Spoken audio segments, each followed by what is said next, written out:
All right, guys. So I just want to go quickly do a walkthrough on how to apply for 2021 COVID-19 Business Grant. So this is the one-off grant for the 7,500 up to $15,000, depending on how high your drop of income was compared to 2019. So what you need to do is go onto the Service New South Wales Government AU, and you also need to collect all the information you need to upload into the application. I'll go over the list, but first things first is have a read of this passage here and eligibility requirements. Make sure you do meet the eligibility requirements. You can't be applying when you don't meet these eligibility requirements, because it is fraud and you will get into a lot of issues if you get caught and you're lying about your application. So make sure you meet all these requirements, as well as there is a drop of income. This funny thing happened recently in the last 2 days is that they changed the period. So they initially had 26th of June to the 26th of July, but they've changed it to 17th of July. Not much I can say about that, but that is something that has changed, and we've been advising clients on all the way up to 26th of July, but now they've cut it off. So I assume they did this is because they didn't want to have people manipulating the data. However, the problem with this one is that there are business owners that have been locked down recently, especially in the construction industry, that may be impacted severely because of the lockdown measures, but that were still operating during 26th to 17th of July. So I don't think it's fair that these guys have been excluded out, and there might be a change later on down the track. But right now, showing 17th of July as of the 20th of July, 2021. Okay, so things you need is this information here. So you'll need your My Service New South Wales account. You'll need your proof of ID, your valid ABN, ACN, your business bank details for payment, Australian income tax return, notice of assessment, and a qualified accountant or registered tax agent or BAS agent's details. You possibly might need an accountant's letter as well. An accountant's letter is just a letter on the letterhead of an accountant stating that you have a drop in income, as well as you're a business and you turn over under $10 million. You have wages of under $10 million, and you have turnover over 75K of GST and GST registered. So if your business is in a highly impacted industry, then you might not need to provide too much information like an accountant's letter, but you still need to provide some of the information provided here. Cool.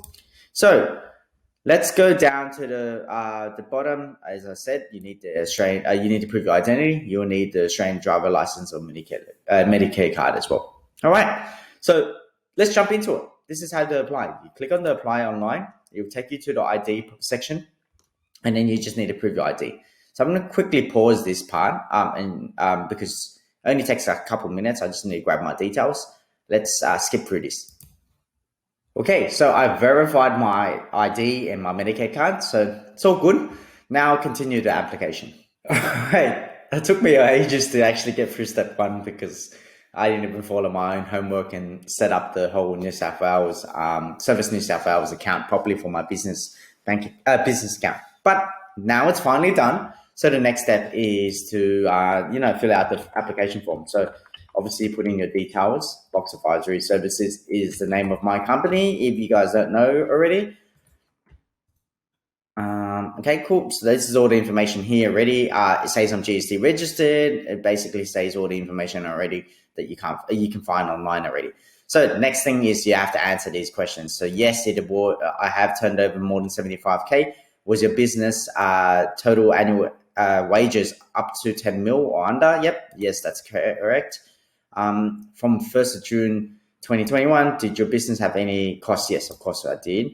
Will your business maintain any employee headcount for the period of which your business is receiving this grant? So this is basically, a lot of people are getting a bit confused about this one.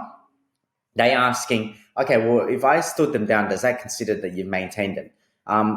We did have an accountant call Service New South Wales, and Service New South Wales is basically saying, yes, that's correct. If you have still stood them down, but still keeping them on the payroll, that they are still on your books, but eventually you're going to start paying them the right amount again, then yes, that's correct. It's yes.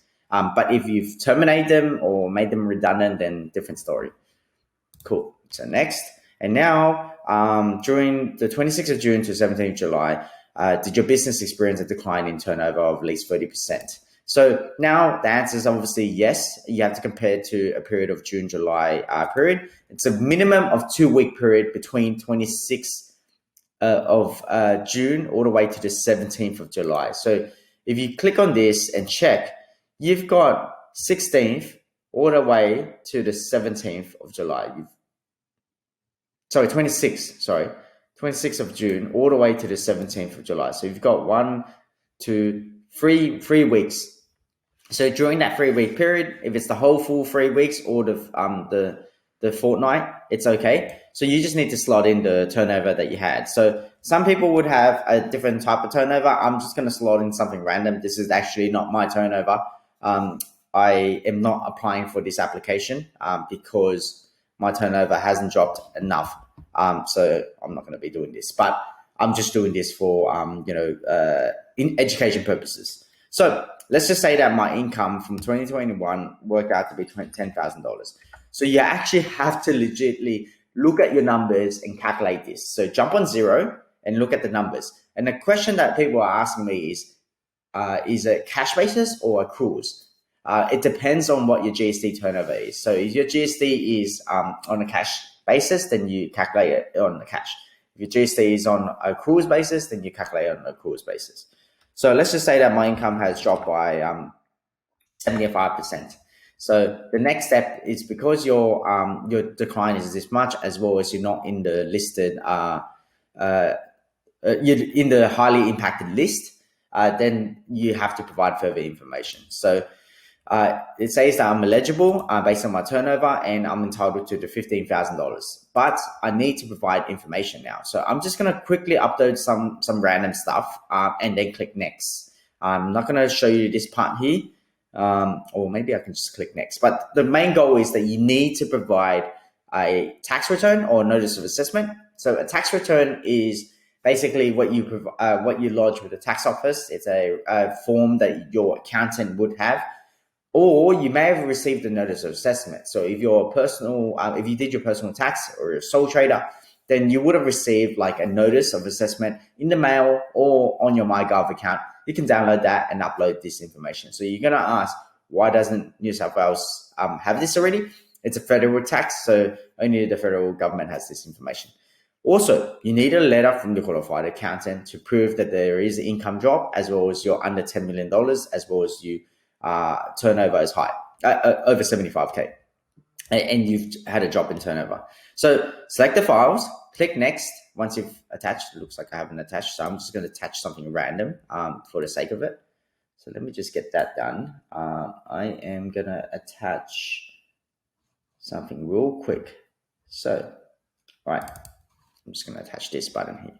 Okay, so I've attached this and click on next, and now you put in your bank details. So I'm going to just put box advisory services, 999 123. Yep, and 04 996. That's not my bank details. I'll just put something random. Okay, so that's all the information. All you need to do next is just review everything. I've scrolled past this. You just need to double check everything. Click on these buttons here, upload the letter, upload the business activity statement or tax return that you need. Sometimes they ask for the BAS, and understand, and click on the declaration. So you need to make sure this information is true and you're not fudging the numbers, because if you get caught, you're going to have serious issues. There have been talks about people going to court and getting fined significantly and possibly even going to jail and losing their license. So the next thing is press the submit button, and that's it. All done. Pretty simple, eh? So let me know if you have any questions in the comments below, but should be all easy as long as it doesn't crash on you. But good luck.